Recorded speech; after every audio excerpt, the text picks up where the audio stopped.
I, Donald John Trump, do solemnly swear I, Donald John Trump, do solemnly swear that I will faithfully execute that I will faithfully execute the office of President of the United States the office of President of the United States. and will, to the best of my And with those words, Mr. Trump becomes only the second president in American history to serve twice non-consecutively.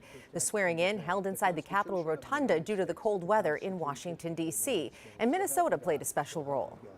We hold this inauguration every 4 years, and today it falls on Martin Luther King Day.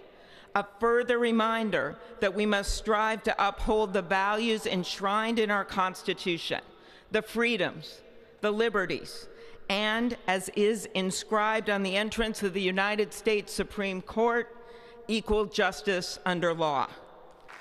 U.S. Senator Amy Klobuchar issued the call to order to kick off the ceremony. She also talked about the importance of a peaceful transfer of power. Klobuchar is the chairwoman of the Joint Congressional Committee on Inaugural Ceremonies. And another Minnesota lawmaker had a front row seat to today's inauguration, 6th District Congressman Tom Emmer.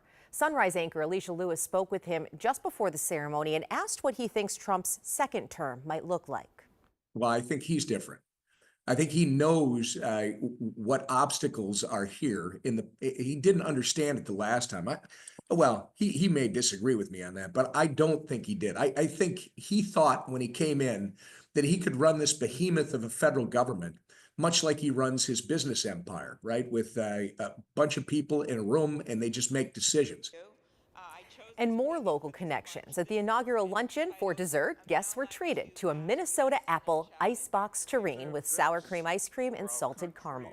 Soon, the president, vice president, dignitaries from around the world and celebrities will prepare for tonight's big inaugural ball.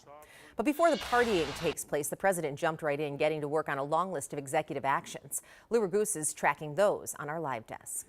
Lauren, executive orders are generally policy decisions the president can make without requiring passage by Congress. The executive order getting the most attention so far, and is sure to draw legal challenges, is the ending of birthright citizenship.